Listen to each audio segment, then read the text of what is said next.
On September 12, 2025, a high-stakes meeting unfolded in New York City between former President Donald Trump and Qatar's Prime Minister, Sheikh Mohammed bin Abdulrahman Al Thani. The atmosphere was tense, with the world's media and political analysts speculating about the stakes and possible outcomes. Both leaders arrived under heavy security, aware that their conversation could have far-reaching consequences. This was no routine diplomatic event.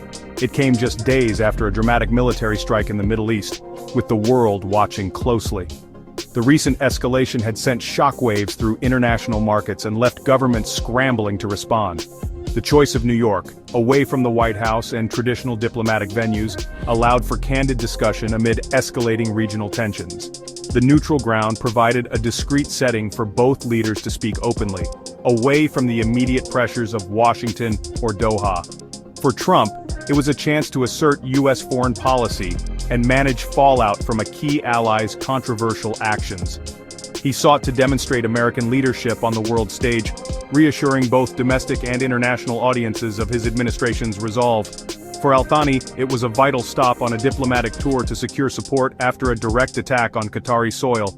He needed to rally international backing and ensure Qatar's voice was heard in the rapidly shifting landscape of Middle Eastern politics.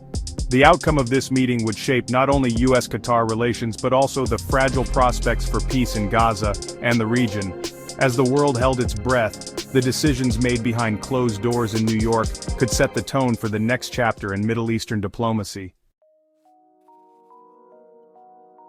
The urgency of the New York meeting stemmed from a shocking Israeli airstrike in Doha just 3 days earlier, targeting a Hamas leadership meeting. The attack, unprecedented on Qatari soil, blindsided the Trump administration and strained U.S.-Israel trust. U.S. officials were informed only as the missiles were already in the air, leaving no time to intervene. The strike derailed sensitive Gaza peace negotiations and forced Trump to demand assurances from Israel against further unilateral actions. The U.S. now faced the challenge of managing diplomatic fallout with Qatar while maintaining its alliance with Israel. In response to the escalating crisis, Qatar launched a determined diplomatic offensive, mobilizing its top officials and leveraging its international relationships to seek support and de-escalate tensions. At the heart of this effort was Al Thani's high-profile visit to the United States, a move that underscored the urgency of the situation and Qatar's commitment to finding a peaceful resolution.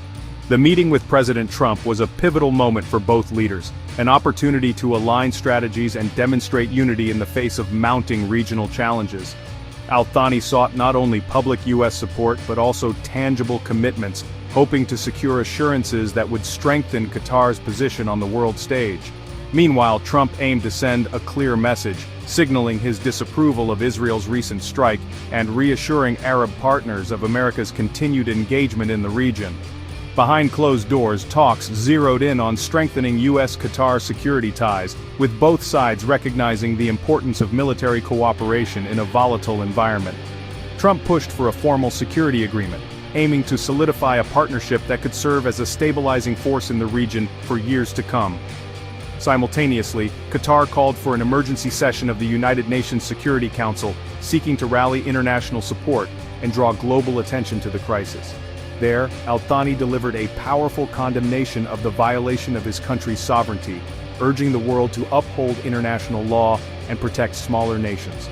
Yet he also reaffirmed Qatar's unwavering commitment to mediation in Gaza, emphasizing dialogue and humanitarian efforts as the only path forward. The crisis accelerated diplomatic negotiations, testing Qatar's agility and highlighting its resilience as a key diplomatic actor on the global stage. Both nations recognized the urgency of reinforcing their partnership, understanding that unity was essential to navigating the region's growing instability and uncertainty. As the world watched closely, Qatar refused to be sidelined from the peace process, determined to play a central role in shaping the future of the region and advocating for lasting peace. At the heart of the Trump-Al Thani talks was the future of Gaza peace negotiations.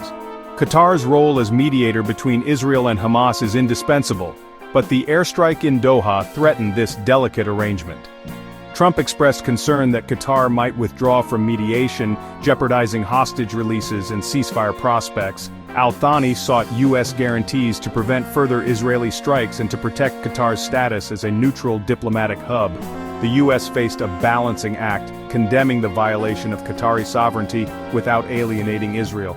The New York meeting was a critical step in repairing trust and keeping the diplomatic channel open. The stakes regional stability and the credibility of U.S. leadership in the Middle East. The Trump-Al-Thani meeting was more than a diplomatic formality. It marked a turning point for U.S. foreign policy and the ongoing quest for Middle East peace. At a time when tensions in the region were running high, this encounter sent a powerful message to the world. Dialogue and negotiation were still possible, even in the face of deep divisions and recent setbacks. The meeting reaffirmed Qatar's essential role as a trusted mediator, highlighting its unique position to bridge divides between rival factions. It also underscored the U.S. commitment to prioritizing diplomacy over military escalation, signaling a preference for engagement and partnership rather than confrontation. Yet the incident also exposed the underlying tensions between supporting an ally's security interests and upholding the principles of international law. These challenges were not easily resolved, and the world watched closely as leaders navigated this delicate balance. Trump's decision to meet Al-Thani sent a clear signal that the U.S. would not abandon the diplomatic track, even after facing obstacles and criticism. It was a demonstration of resolve to keep communication channels open. The world saw that dialogue remained possible, and that the fragile peace process, though threatened, could still be salvaged through persistent effort and international cooperation. The outcome of this meeting would have far-reaching consequences, influencing whether the region edged closer to lasting peace or slipped further into conflict and instability.